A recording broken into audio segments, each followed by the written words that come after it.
By now, you've probably heard my magic wand story. It's a brand that's been part of my personal journey for more than 20 years. But no matter how many times I sing Magic Wand's praises, I'll never be able to fully capture the story of this incredible brand.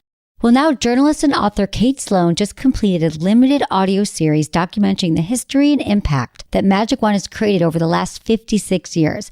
It's called Making Magic.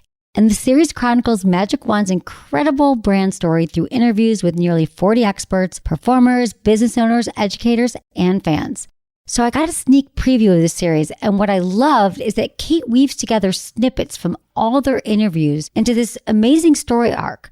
She covers Magic Wand's journey from appliance store massager to its legendary influence on culture and sexual independence, and it's all just fascinating. The first episodes of Making Magic are available now at makingmagicseries.com or on all popular podcast platforms. Just search for Making Magic or visit makingmagicseries.com today. Thanks for listening to Sex with Emily. On today's show, I'm joined by comedian Ben Morrison, and we're talking about sex toys, relationships, and so much more. Topics include, want to have a better sex life? Start by making your bed. What to do when couples therapy isn't really working? Fetishes, when to bring up your love for pantyhose, and why cleaning up messes can actually enhance intimacy in your relationship. All this and more. Thanks for listening.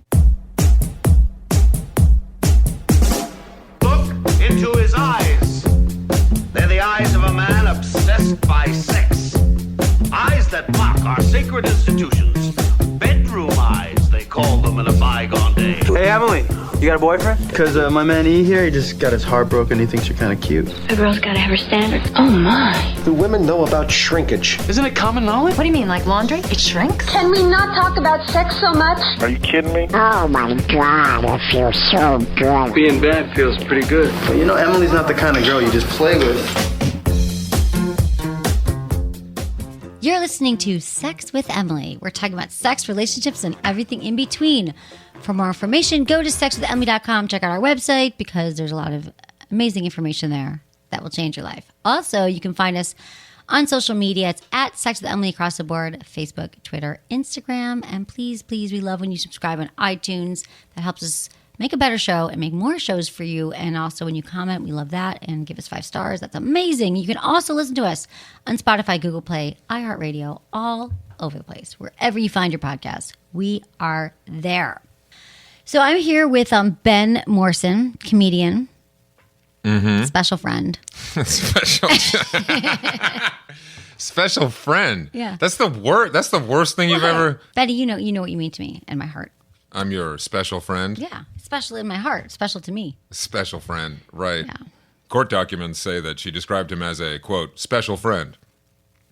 I'm glad to be that for you. You are. What would you like me to call you? You're my special friend. Emily. I mean, you're technically, you're my boyfriend.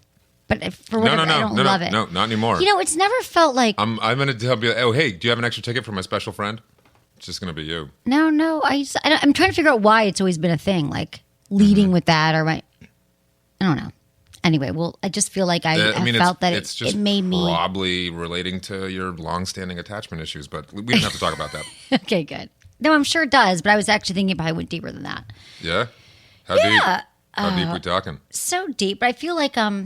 It's because, Ben, I used to feel that being in a relationship took away my strength and took away my power and my individuality. Like, how could I be my best self when I was on the climb and very much in my masculine all these years? Starting a business and working really hard. If there was a boyfriend, I just felt like it's to be independent and to be like, that was my strength, the power. And I didn't really... And it's been a long time since I realized how, and even intellectually I understood it for my own life, how a relationship can enhance it, and make it stronger, better. People are not, but I still don't love it. They're not listening to vulnerability with Emily. You know what I'm saying? Like, right. Which is, it served me. My attachment issues have served me very well for serving others. Oh, very true, very true. Your inability to commit has led to a deep dive into the sexual research that America has needed. It's true. I was like, I'm not going to commit to anyone but my listeners and sex. In theory. So, yeah. But then here you are. But then someone came along and saw your ass across a crowded field. It's true, Benny. And now we're here. Well, I'm glad you're here today. Uh-huh. Because I wanted you to come in and talk about... being special friends. Yeah. So Ben, you've been on the show in a while since our great trip Yeah, it has to been a while Greece. since our So I thought you had to come by. Santorini Live. That was so fun. After the summer wrapped, I did this insane apartment cleaning / purge that just kind of happened, and once it started, I committed to it, and I just got rid of layers and layers of just crap I'd been holding on to. Deep clean apartment, finished the entire thing, and then it was time to talk about your purge. Well, yeah, exactly. And I was a little envious because I have been living in this. So I moved into a house about a year and a half ago, almost 2 years, and a beautiful Emily-sized house in an amazing location. I mean, literally, it's a whole house, but it's Emily-sized, and it's adorable, just like you are. But I moved in, and I've never had a house. I was coming from, I don't know, explain what happened. See, I've never had furniture. Right. I've been busy. It's been a very busy few years. And I'm not a natural, homemaker and decorating. I don't walk into a room and go, this is how it should look. I'm much more about people and connections. And I want things to be comfortable and cozy and have it feel like my home. But time has gone by, and I haven't bought any furniture. It's true. I haven't done anything to it, really. And so as a result, there's not a lot of systems in place. Things have kind of piled up. There was an attempt earlier in the year to do something about it. I tried to throw money. I tried to hire someone to help me. And what I realized is that your home, much like many things in life, you have to figure out what you want. I lived there, I know, but I couldn't. The project was over. There was a lot of things that were wrong with the place, and that didn't work. Your home, I couldn't reach any of my closets because the things were too high. So I had to get on stools, or I got a hanging rack because I couldn't reach any of the things. So for a year, it's all just things were piling up that I couldn't deal with. I didn't know Ben worked. You had a drill. I knew he has a drill, but not like a drill. Oh yeah, it's cordless. I can detach it. To make a metaphor that your listeners will understand, your home is a lot like your vagina. You have to spend a lot of time in it, really thinking about what feels good. Exactly. So good, Benny. I love all your new sexual analogies. They're good. Oh yeah, in life. Yeah, I'm doing a vaginal redecoration show called Flip This Vag. Before the vagina left, it looked like this, and now. What I do like is all of your knowledge, that you retain such great knowledge and depth around all the sex toys you've ever used. Like, you remember them, you use them, you actually imitate them. It's great. Speaking of sex, want to hear my womanizer impression? This is yes. All right.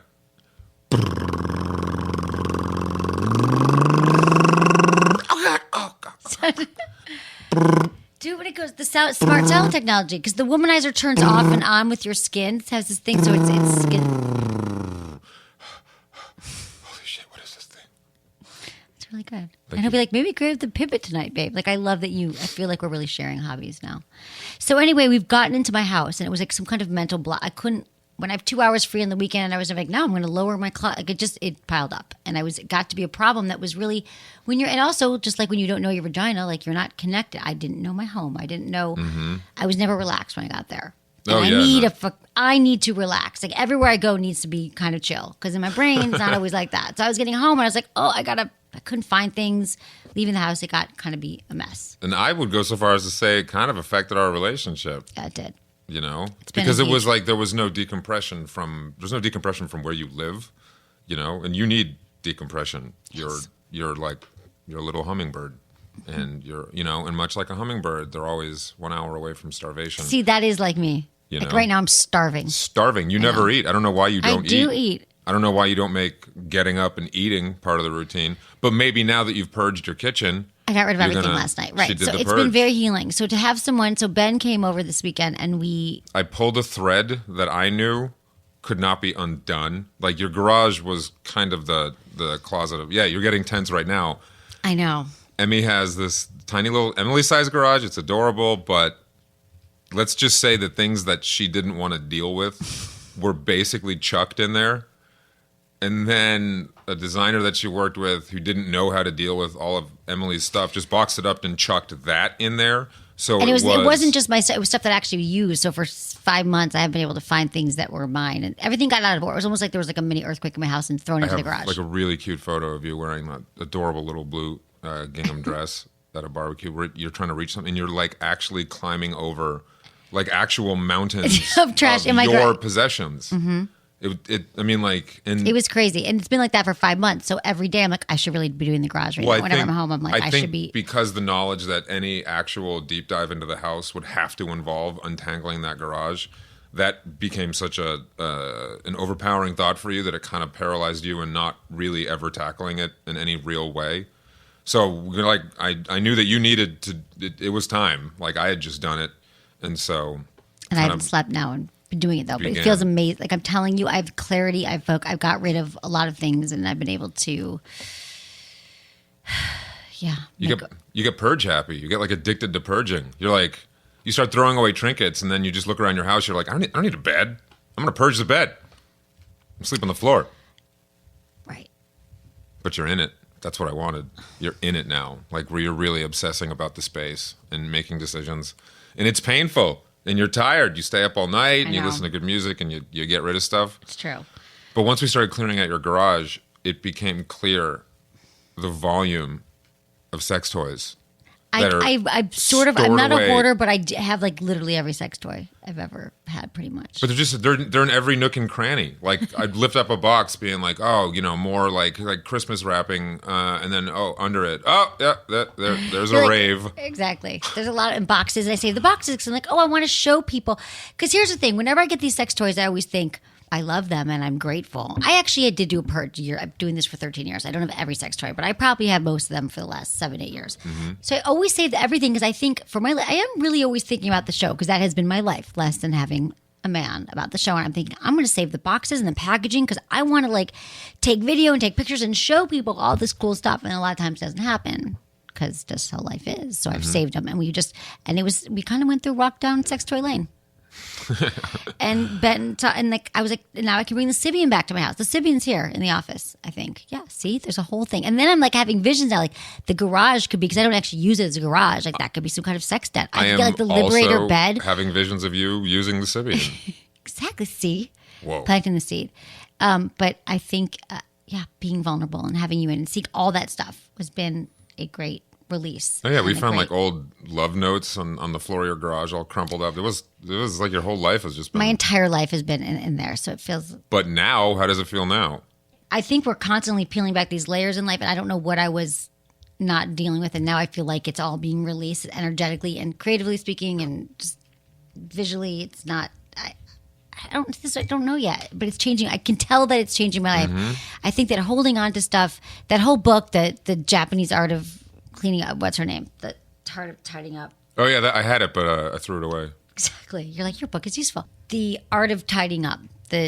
She talks about you have to hold on to something. Does this bring me joy or not? Like you hold every object in your home and you say, does this bring me joy? Yeah, but and if it doesn't, you throw it away. The thing is, I thought that was silly when I read it, but the truth is, even if it's like something that I like a makeup that has stains on it, or it's always kind of bent, or things that just don't work for me. It could be like it could be wrapping paper, it could be a sock, it could be a purse. But if it doesn't, you can tell if something is a hell yes or a hell no, and you just pitch it. And then, just like in life and in relationships, whenever you get rid of anything, it could be a partner.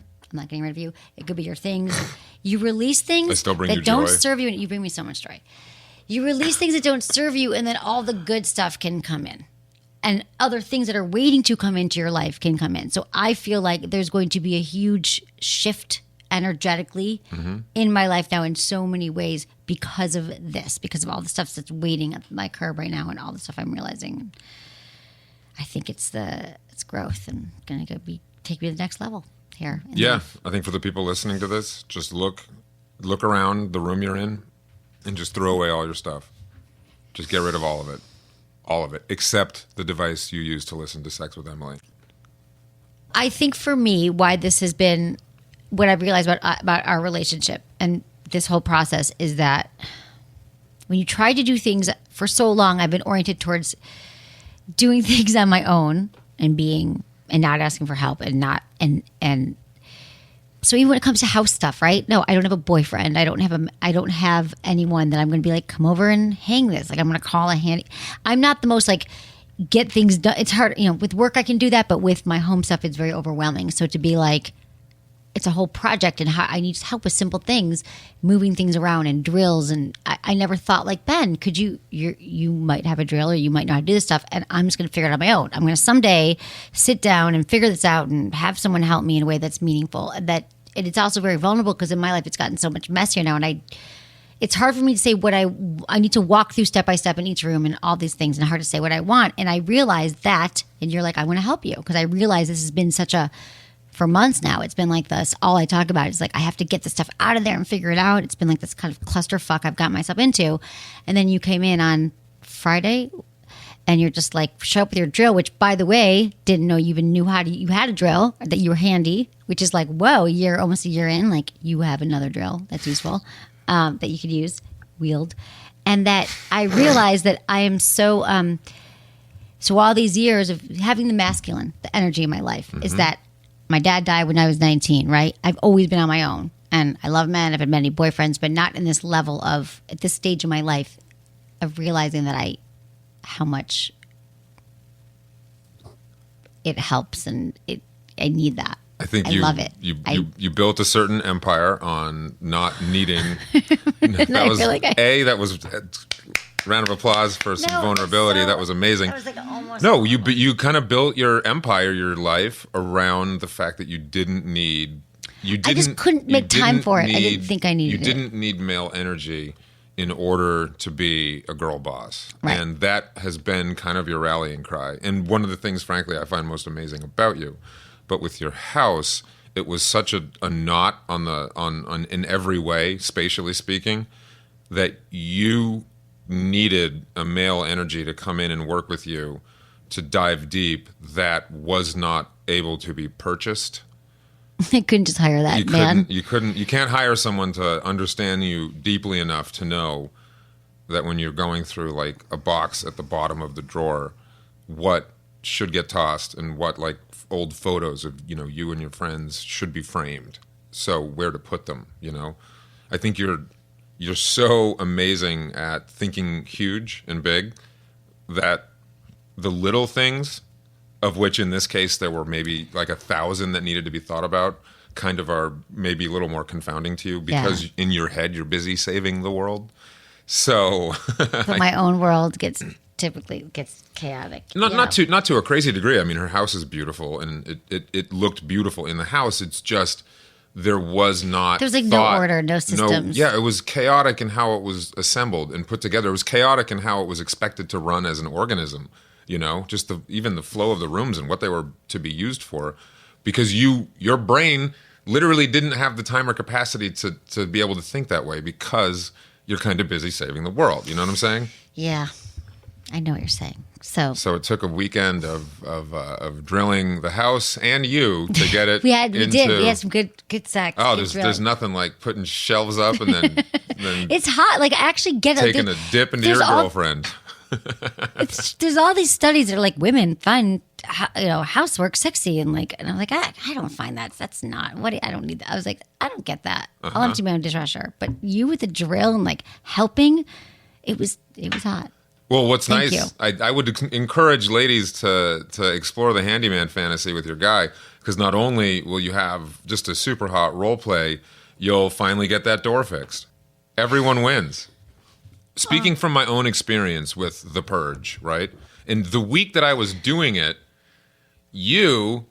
I think we're a little jealous of the fact that I was diving deep into my living that's situation. all I talk about is my house, and you're doing it. Yeah, because for 6 days, you'd be like, how was your day? And I was like, oh my God, I threw this away. And then I went and I got these new carpets. And you were like, I think you're being selfish. That's how you describe me. No. And now you understand it. And now you understand it. No. That diving deep into your house is like going to a year of therapy in one almost insanity boundary pushing week. Because if you do the deepest of dives where you open up that cabinet that's been closed for 4 years and just has crap in it, and you go through that shit, like it is a physical tour of your attempts at shielding yourself from reality over a period of years that just builds up like a crust, and you have to chip away at it layer by layer by layer, and it sucks, but it's really weirdly rewarding and kind of addicting once you know that you're going so deep that you're going to clean out every closet. And that's what you're going through now, and it's raw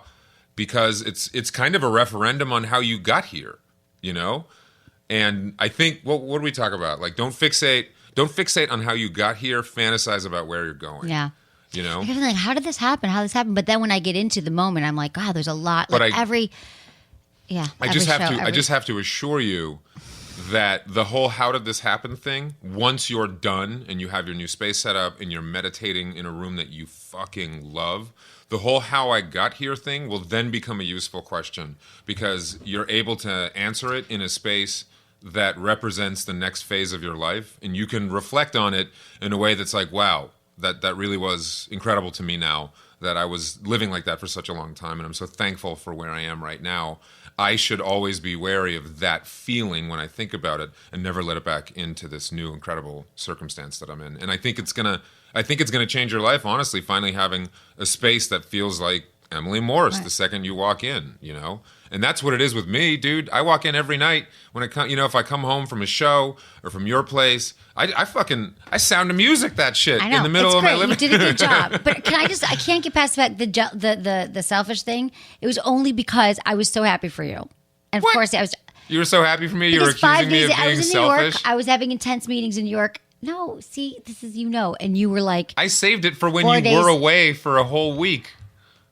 it was a throwaway comment because I was like, for 4 days you were like, you weren't like asking about anything about me, and I was listening to you, and I usually just be like, how's Man, it going in New York? I'm sorry, baby. But I was into it for you, but I was like, I don't care. That's why I said, can we just talk when I get back? Yeah. You were like, we had a On Monday. conversation. It was like, Emily and I, our conversations are always really good. Right. But sometimes when the energy's off, it's just a little like, Well, when I travel, it's hard. We just, okay. yeah. Uh-huh. I'm like, let's just talk when we get back. You know it's bad when you're like, so what else is new? Oh, you're fucked if you ask, so what else is new? If I said that? No, I mean, Oh. if you say that in a conversation after, Right. something of a pause, the energy's off on that one. Right. And then you were just like, how about we just don't talk until I get back? And I was like, what? It was like Monday. I'll get back Thursday. I Yeah. just couldn't. So that was good for you. It was inspiring. And I've done this. It'd been like 10 years since I moved here. So I just feel like it's a growth. It's a growth phase. So thank you for supporting me through this. And But I am very proud of you. You're doing an incredible job because you're and in like, it. yeah, I'm in You're it. in and, it now. And I found like all the cool like stuff from the beginning too. Like I have every letter I've ever received from any guy I've ever dated. In this, we haven't gotten there. In this one folder, this one huge box. What box? All my love. It's in this garage. Every sex toy, and then all the old like sex. Them like the first show, the first 20 show, like all the. Yeah, to talk about the We're gonna get through that. memorabilia you found. It's all in there. Like I found the first. So when I started this, every single podcast I did, the first day of podcast, I filmed them. So I have the mini tapes, Mini DVs. mini DVs from the first 50 podcasts from 2005, which I haven't Good. looked at because who has a mini DV? Who has a camera? I Do you? also have a bag of mini DVs. What do you do with those? I found some of my first notes from like writing. Like I used to handwrite everything, so I have a whole thing of journals and notes about like the first ideas and what shows and what guests I was going to have on. I printed notes from every show and how long it's been and press articles and just the climb. It's like everything in there is this from San Francisco and making the show and the initial ideas and the thoughts and the guests and every single sex book. Now the most of them were in the office and toy and it's been for so long it was about creating this show from a place of passion, and then it was the struggles of being broke and putting everything on the line to sometimes when you go through periods like that in your life when you struggle like financially for something and then you feel a fear first of all that's going to go away, so there's a part that's like is everything really going to be okay? So there's a lot of that in there, like stuff I can get rid of that I bought years ago that I don't need to and that things are going to be okay, and trusting the process and knowing that like you're in a different place now. So it made me feel like it was emotional too, because I was like, I'm not in the same place that I used to be, and it's come so far. But for so long, it's been everything. My entire world has been about the show and making a company and support people and their families, and it's amazing. But to look at that and then realize that a lot of it, the stuff that I even talk about, right, that I need to all the answers and all the things and all the help I have people, I have to start giving that to myself as well. Now I'm at a certain place where I can, kind of have a full life. It doesn't have to just be this. I'm no longer in that struggle, that climb. And it feels good to have gone to another place. I left you alone for the last 2 nights after we did the major rearrangement, knowing that you're in it and you're just going to spend you're going to stay up late. You texted me like 3 a.m. You never stay up that late. And I was like, whoa, she is in it. Because all that crazy stuff in the kitchen, like what is that stuff? Like I don't even know what was happening and living in my What was the home. most random thing you found in the most random place?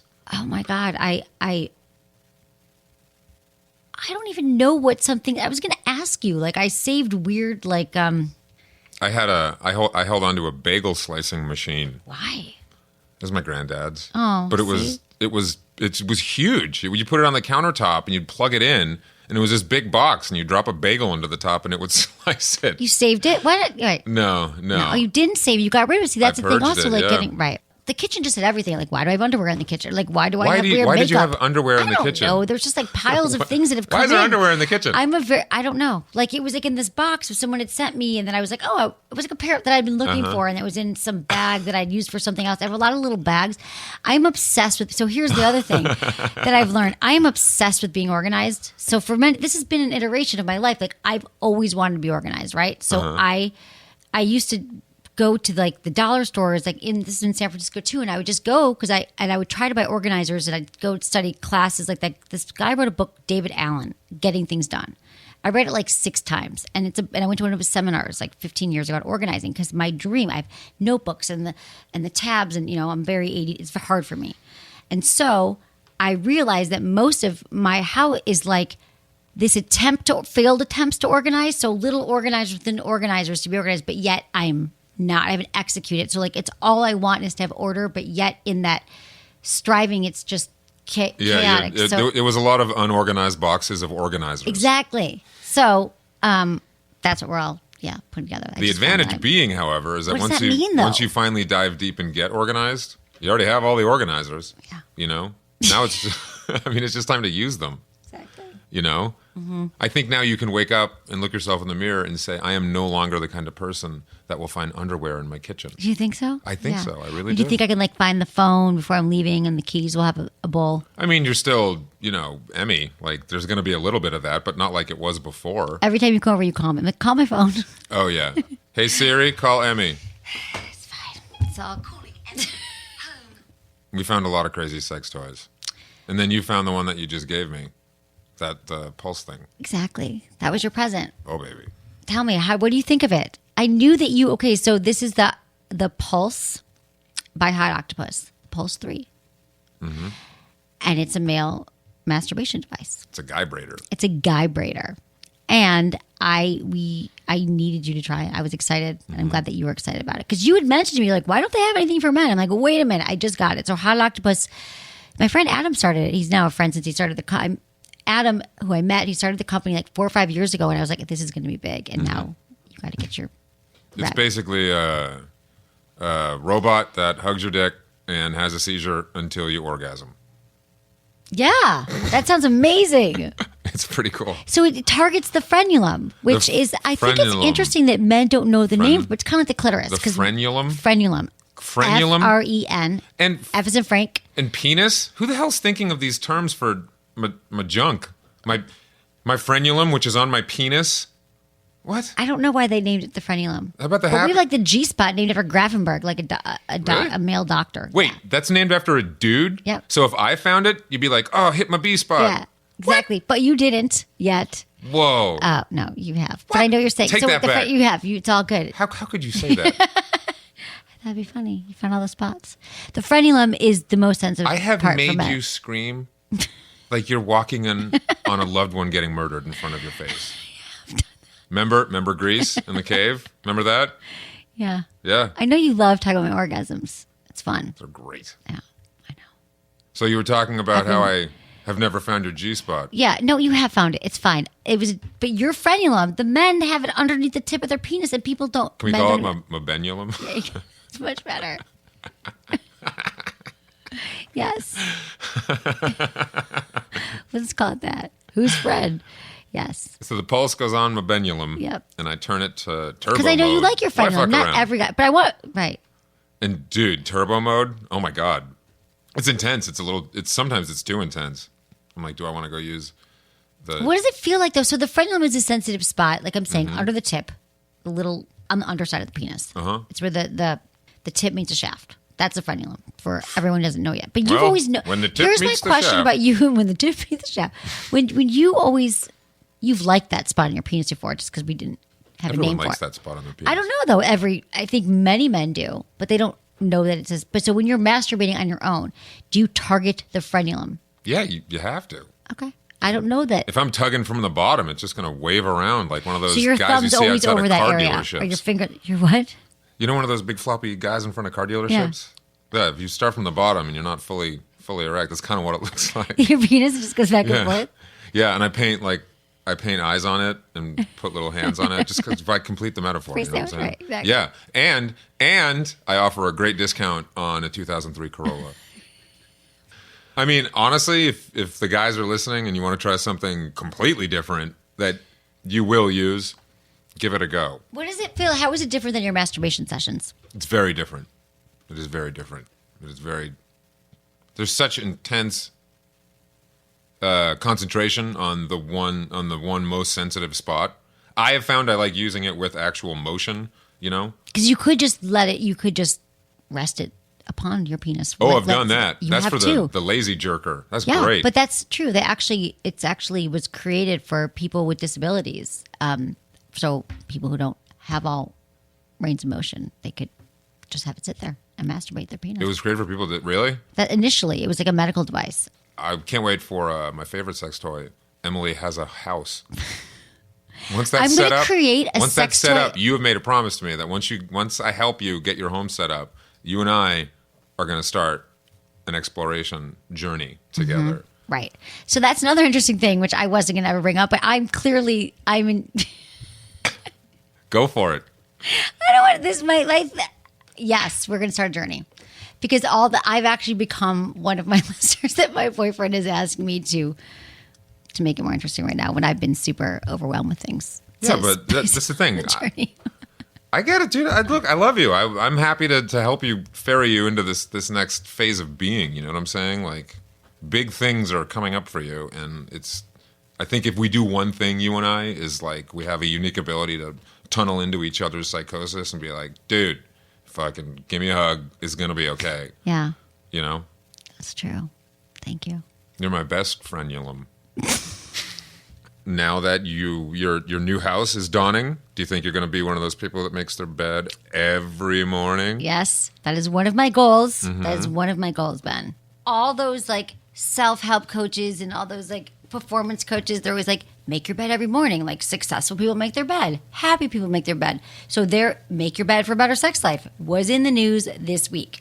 Making your bed can actually boost your sex life and help your relationships.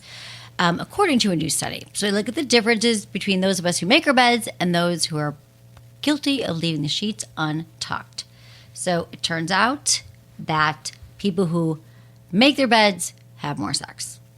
Yeah, because they have a made bed to have sex in. Obviously. But here's what's interesting, that non-bed makers are identified as introverts, more likely to be night people, and those who make their beds are morning people. So I have all the traits of so listen, people who make their bed, these are their profile. Ready? They are a morning person, wake up without an alarm, has sex 3 times a week. Their average nap is 43 minutes. They work in the health or tech fields. They enjoy jazz. They watch episodes of House Hunters and romantic movies and personality traits. This is make their bed. So I'm not going to all of a sudden change. They enjoy jazz. Nothing goes with a tucked in duvet like a little Miles Davis. Am I right? Exactly. What? Right. Folding the corners of my bed. What? Right. How did so that I don't happen? want to be a bed maker because I'm not. Because here's the people who don't make their bed. Because you hate jazz. I don't love jazz. They don't make their bed. They are a night person. They snooze the alarm for getting up. They have sex twice a week. Their nap is 50 minutes instead of 43. I don't know who's saying naps. What I'm seeing who has time to nap. They're more likely to be in business or financial fields, and they enjoy rock music. They watch episodes of Seinfeld and comedy movies, and their traits include shy, moody, curious, and sarcastic. So I don't know. This is not science here. That just sounds like to me that people who make their bed have a job, and the people who don't make their bed either or depressed or like... Right. Anyway, I'm going to start making my bed more just because I know that is part of a habit of having a healthy life in the morning. Not that I don't make it, but it's been messy lately. It's been messy. I don't necessarily make my bed. Is it as much as you just fold the comforter back over? You know what I'm saying? The key to keeping your bed made is to tuck everything in at the front of the bed, right? So everything at the front of the bed is tucked in, so it's anchored. So then you just kind of get in and get out. You mean the foot of the bed? The foot of the bed. Yeah, the foot of the bed. Tuck all that in so it holds everything in the right place. And then when you sleep, you just sleep. And you get up, you just, toss over the covers, Right. get the up. duvet, you just throw it over. Yeah, and the then duvet. just fold it back down. Got it. Thank you. True. Boom. Life fixed. Life fixed. Now you can enjoy rock music and not feel guilty about it. Exactly. Take it to a jazz concert. We are going to take a quick break. Go make your bed if you want to. If you don't, no pressure. And we are going to be answering your emails. Back with Ben Morrison.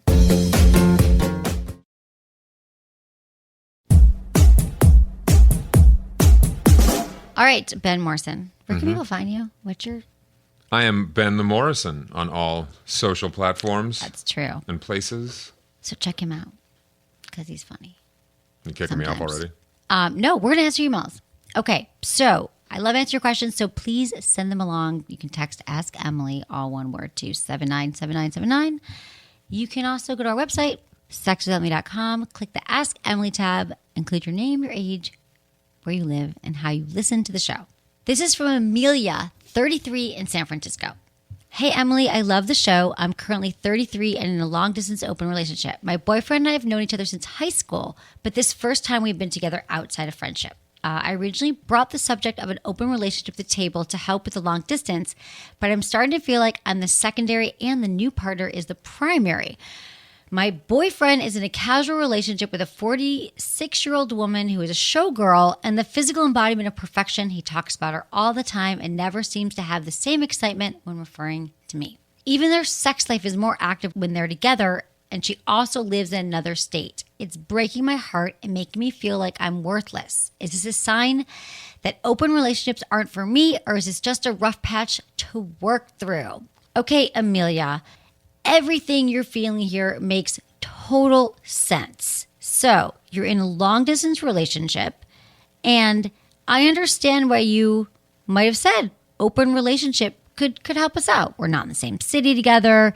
You want to have sex when we're away. I want to have sex when we're away.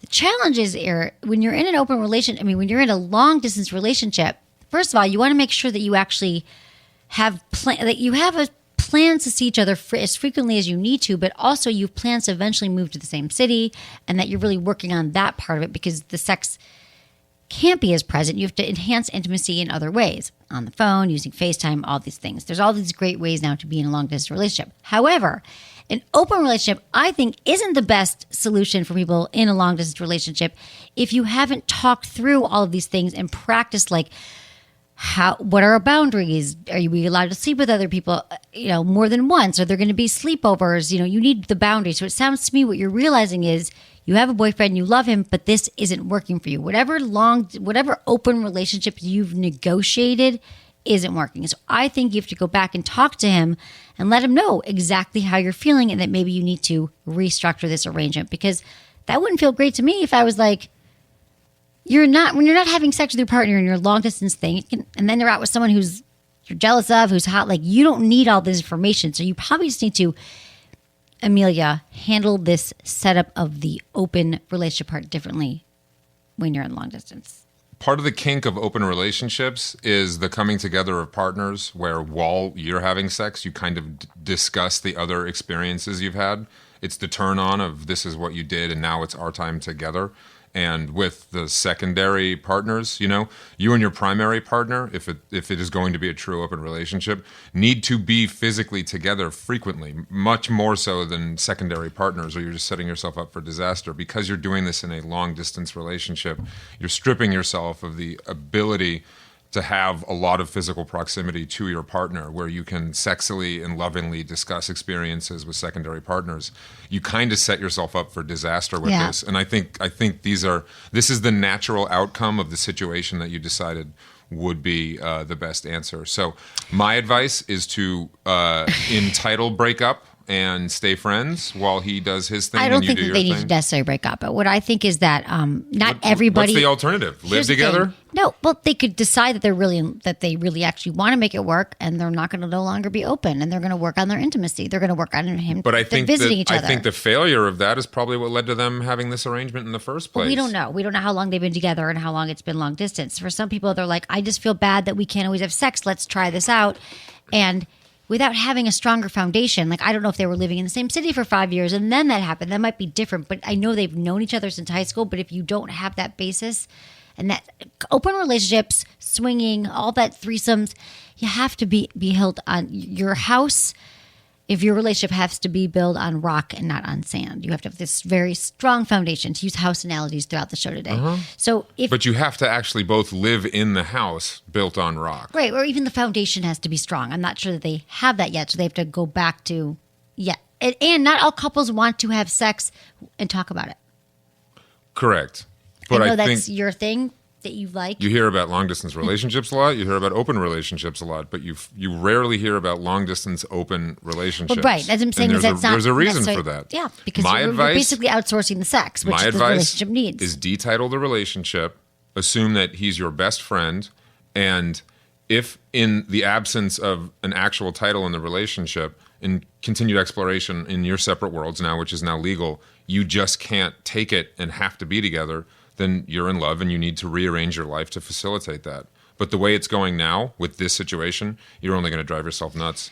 This is harmful for her because you're saying to me, it's breaking my heart and making me feel like I'm worthless. So what I feel is I don't want a negative pattern to get set up here where you're feeling worthless and that this isn't working for you. But if he can if you guys can agree that this no longer serves you, the open part, and go back to just see, you have to talk to him and see how he feels about this, because this particular arrangement isn't working, and that's totally okay. Well, I mean, It's I making think you he's feel worse probably about going to want to yourself. keep this knows? arrangement going because he has this person who's a showgirl to have all the fun he wants with, and then he can come running back to you for all the emotional support. So I think it's a great situation for him. I don't think But he might think here's the here. Okay, I'm glad they're playing this out.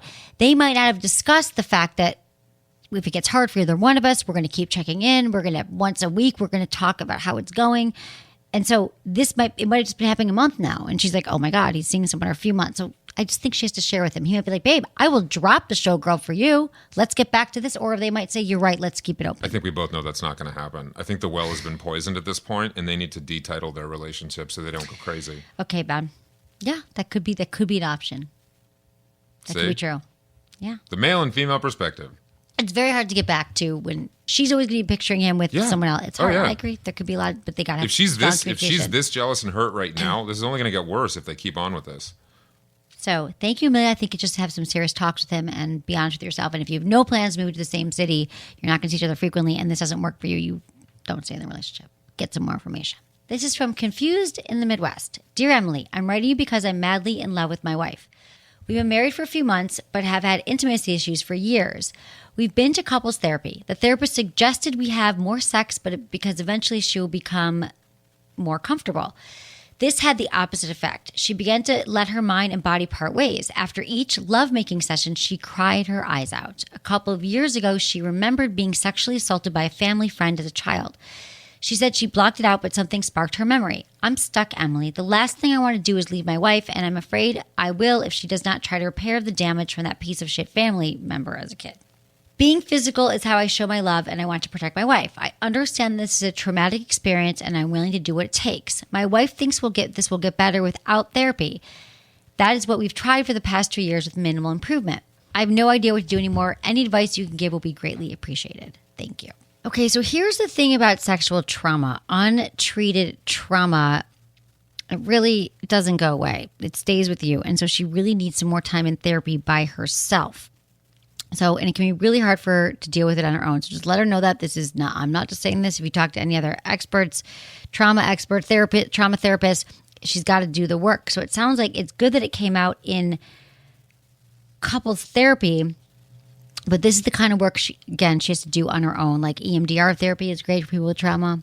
There's a lot of other things. So I think it's going to be a slow process.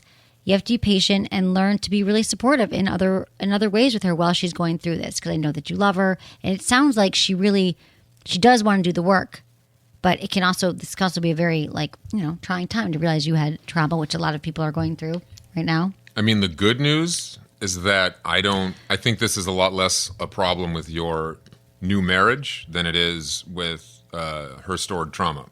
So I think this is going to be your opportunity to, as a new husband, man up and hold her hand through what has got to be a long and dedicated course of her own personal therapy about this. Because if she's crying after sex, it doesn't have to do with you. It's relating to a lot of horrible memories that she's never processed, and that's going to keep happening until she gets into a long and dedicated talk therapy program that you are going to be loving and supportive through if you want to get your sex life back and you want your wife to not be haunted by this. The really important thing here, and Ben, you reminded me this when you said this, is that this could be the thing that if you really show up and you are the loving, supportive husband as she's going through this, you're going to build communication and enhance intimacy through this one experience. And I think your sex life will be so much better, deeper, more satisfying than it ever would have been before had you guys not get into this issue right now. Mm-hmm. So you could look at it that way, that it's going to be serving you for a lifetime of connection. So right now, I think you got to hold her hand, support her. If she refused to go to therapy, I have a problem with that. I think that she has to want to go and do the work. But if you're with her and supporting it, I think it will heal her and heal your relationship and your sex life. Emily is having much stronger orgasms now that she sees me also as the man that fixed her house. It's true. I feel more love for you. Okay, so this is from Ben, 25 in Florida. Not me. Another Ben. Hey, Emily. New subscriber to your show, and it's life-changing. Recently, I broke up with my fiance because I noticed she had mentally checked out. Our sex life had plummeted, and I knew she wasn't happy. She was okay with the breakup because she knew that she had given up on the relationship. We ended up having sex the night of our breakup and a couple more times since then. We're currently still living and sleeping in the same bed while trying to figure out our living situation and how to split everything. I'm honestly still madly in love with her, but I just knew that she wasn't happy, but I regret the breakup. She wants to continue having fun and hanging out since we're both best friends and we're still living together.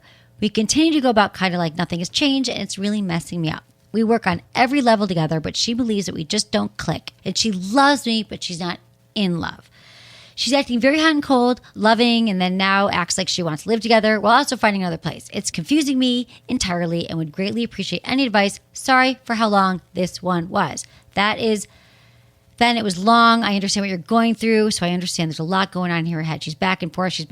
It doesn't sound like this is the healthiest situation for you right now. She wants to break up, but you guys are together and she still has feelings for you because when you break up with someone, you still love them. Like, it's not the end of it, right? Well, unless it's a horrible breakup. I know you've had some of those, Ben. But I feel like it's still loving enough that you guys can share a bed, but she's just not sure and confused, which sounds like that still hasn't changed. You just happen to be living together. And so she still loves his friends. They can't share a bed. Get out of there. Well, he's got to move out as soon as possible. Get out of there. Stop it. What are you doing to yourself? I've been in this situation, and it was the most toxic situation ever. Yeah, where I broke up with someone, but we were still living together and sharing. But why? a bed. But you're doing that because you probably can't afford to move out. I was doing that because I was biding my time with someone that I knew I needed to get away from, and it was really only a month. I mean, it was horrible. And it was the most toxic situation ever, and that was without the other party thinking that everything was hunky-dory and we could keep doing this in this situation. If you're madly in love with her, this is torture to you. You need to go and stay at a friend's place. You need to go and get a hotel. You need to have her go stay at a friend's place. But you have got to stop sharing a bed, and you have to cut off contact with her. Because whatever she's going through is causing her to need all kinds of emotional support that are contrary to where you are and and what you're able to give. And you're warping yourself to be able to facilitate her need for emotional support on all these crazy random levels, and you can't do it anymore. Ben, it sounds like this is really personal for you. Like you've had this is exactly what happened to you. But I think this is what I wasn't sure here is if he still loves her. That he's still I'm not sure that Ben, hold on a minute. I think here's the thing. I didn't see all the damage and the manipulation that she's doing, but because my brain goes to maybe they're still communicating on a level. But you are right to look at this and say that she's saying, "Hey, I don't want to be committed to you, but I still want to own you." I was like that girl. I've done that. Yeah, just in a way of I wasn't committed, but I still love you. Well, let's not be in love. They're 25, so I agree. If they can move out, he's got to move out and get his own place because it's not going to change. And then if you guys are meant to be together and you're in separate places and it works out, you know what? Now that I believe it meant to. Here's my prediction. You listen to us, you take our advice, you move out, you establish your own life. You have probably the hardest year of your entire life, but then you get on your feet and you're doing great. The phone rings a year later. It's her. She went on her little fucking journey of finding out that people suck, and lo and behold, she has not been hugged and snuggled like you snuggle her, and she doesn't like watching Netflix with anyone else, and, you know, maybe she got involved with some weird people, and, you know, she's like got a fucking STD or something like that. Trust me, get out of her toxic path right now, establish a life independent of this whole situation, thrive, and watch her come back to you. Wow, Ben. Is that what happened to you? Yep. Did she have an STD? No. I just thought I'd throw that in for some flair. She gave it, no, but But the point is, I got away from a toxic situation like that and reestablished my entire life. And it was difficult. It was the hardest 2 years of my life, the most rewarding 2 years of my life. And at the end of those 2 years, after I'd done the work and walked through the fire, I met you. And because I had done the work and gone through the fire, I was able to hold on to you because I deserved someone like you, because I had done the work and walked through the fire and gotten away from toxicity. You have to do that now too, Ben. wow, he's like your soul brother here. I think that was really, thank you, Ben. Thank you for sharing that and for being vulnerable. I think he's got to take care of himself. You got to go, you got to move out, establish your place. And when couples stay together because they can't afford, go stay with your friends. Mm-hmm. It's not a real breakup if you are sharing a bed. This is from Mark, 32 in Chicago. Hi, Emily. I have a question about my penis and my fetish. Is it normal to have a slight curvature to the penis? Is this caused by masturbating or is it normal? I am in a new relationship. The connection is great and the sex is amazing. I'm a little nervous to mention my pantyhose fetish. I don't wear them. I just enjoy the way they look and feel on women. Should I just keep this to myself? Should I slowly drop hints? What's your advice? Thank you for creating a sex positive atmosphere. Okay, Mark, here's the thing about your penis. Some penises have a curve. It's totally normal. It's not from masturbating. It's just how you're born. And I actually think a curvy penis can be very beneficial if you are looking for G-spots or something like that, or just in life. That's exactly my note too. If your guy veers to the left a little bit, spin yourself to the right when you're doing the do, and that little curve is gonna hit her G-spot in a way that no penis before ever has. Make your curve work for you, buddy. Make work for you. Look at sex. We're not looking at your penises like men are looking at their penises way more than women are. How many perfectly straight dildos have you seen?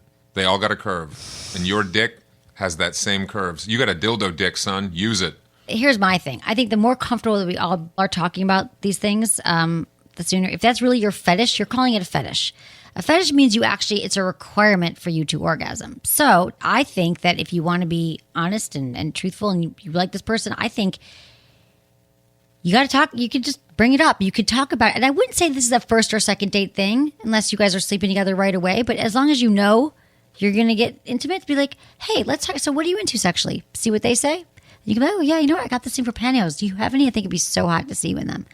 Done. Like, don't make it weird because it's not weird to you. So I feel like the more comfortable you could be about it and just say, would you be into that? Or I think it's hot, or, I don't know, like just normalize it and have a conversation about sex that it's going to be great practice for you, Mark, because this is your thing. Like, this is with you. So I think the more that's the thing you talk about in every new relationship, like, and if the person's not into it or she freaks out, you could probably just, explain to her what it's meant to. You don't have to rush. She doesn't have to wear pantyhose. Maybe having pantyhose presence would serve you. But I think just the more comfortable we all get talking about these things that we think our partner is going to freak out about, you're going to find that 9 out of 10 times your partner is not going to run away and freak out. They're actually, that whatever you're afraid to talk to your partner about is actually going to make you closer and bring you closer together. Mm-hmm. But take it slow. You're going to know when you're with someone you can trust and bring it up. I also don't sound like, none of this sounds like it's a big deal at all. None of it. So what? You got a little curve in your Johnson and you like stockings, man. Big deal. Yeah. You know what I'm saying? And like, I wouldn't like sit her down and be like, we should talk. Just right. Be like, if you're looking at a photo, it just basically just hang out, be cool.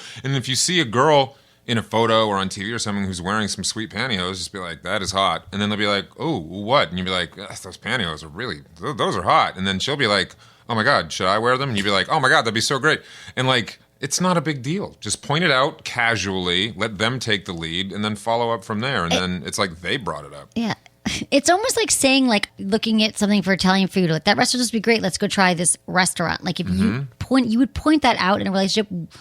I'd love us to feel more comfortable. Like, I love if you're watching a movie or someone has pantyhose, like, I think pantyhose are hot. Do you wear them? Like, I want to fuck you on a pile of fettuccine Alfredo. Wait until Top Chef and let them do the work for you. Exactly. Whatever works. This is from H36, Austin, Texas. Hey, Emily, I love your podcast. I like how naturally and openly you talk about sex and pleasure. First, let me say that I'm divorced, currently single, straight, but wishing I was having more sex. You mentioned you were able to have a vaginal orgasm with a toy. What toy did you use or recommend? I have the womanizer, by the way, thanks for that. But the internal toys...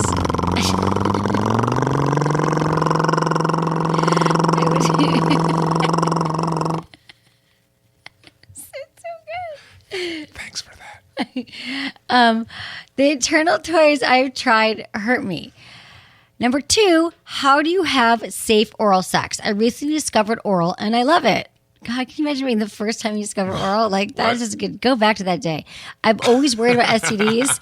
It just does not seem fair that I give a blowjob with a condom and he gives me oral sex without it. Thanks in advance for your help. Okay, H, I love your questions here because, first of all, love to talk about G-spots. Okay, what did I use? The first time, I think it was the Enjoy Pure Wand, which is a dildo. It's an amazing steel dildo. The WeVibe Rave is awesome for finding your G-spot. It has all those little facets and faces on it. It's the G-spot GPS. It is the Ben knows all my toys. It is the G-spot GPS. So I would try the Rave and go slow, patient, and also do your Kegel exercises. I'm telling you, doing your Kegels will help build that G-spot and help you find your G-spot. With the Rave, they can pair it with the WeConnect app, and they can swipe through the different patterns and intensities to find the one that most appropriately stimulates your G-spot. Ben knows my toys so well. You're right. I know. This is what happens when you go out with Emily. It really does. You're right. So you can use an app with it, which is fun. I actually love the apps. I literally wish every toy had an app now, like WeConnect. Okay, so and here's the thing. I love this also that you actually use condoms for oral sex, because for performing on a man, because that is the way we're all concerned about STDs. That is you can catch it that way. So it's great to use one for you. You can use a condom. You can use a dental dam. So when your partner's going down on you, a dental dam is great. They can still get an STD from giving you oral. And then you can also have the have you been tested conversation. Can I ask you a question? Yeah. Who uses dental Who the dams? hell uses dental dams? Let me tell you about this. And could they maybe think of a better name that would make people want to use it? Be like, oh, baby, I can't wait to gently kiss your clitoris and bring you to a slow, sultry climax. Now just put on this dental dam. It's so not hot. You're right. Dental? Nothing is sexy about dental. The word dental. Because they got it from dentist. We need a new name for it. Like, I think you're right. The dentist is scary. I don't want to think about that when I'm going down on you. Can I be honest? I agree. The only thing I want to do involving the dentist is really good. I want to fill your cavity. So here's the thing about dental dams, though. No one uses them, but they should. No, I mean, come on. They feel good. No, here's my... They don't... They do. The clitoris, which is so sensitive with 8 gazillion nerve endings, that it's a different sensation. So putting that thin piece of like latex or what over you, it actually can feel good. It's like, I think everyone should, you could put a vibrator over it. Like, it feels good. So if you are truly concerned. Yeah, but I mean, it would feel good to stick my dick into a can of baked beans, but I'm not going to do that. Right. I think I want to try that now. You could do that. I say it, I have a can Baked at home. beans. I was never going to eat them. Yeah, I thought men, right. Hey, baby, I'm fucking the beans. How's show Careful. 2? Be careful. Listen, but people don't typically do this. But I'm telling you, I've tried it and it doesn't feel great. You fucked a can of baked It beans? feels great. No. Did you? Don't get cut on the metal can. Oh, yeah, no, I probably put them in a microwave safe Right, dish of course. first. Don't hurt your junk. First of all, have you been tested conversation. And dental dams, though they don't sound sexy, they might feel good to you, but that's really your solution to it. And you could also take a condom and make your own dental dam by cutting off the tip. And then let me go back to your G-spot real quick, is that it took me time to find it. Make sure you have clitoral orgasms first if you already have orgasms that way. So yeah, you like the womanizer. Dude, use the womanizer.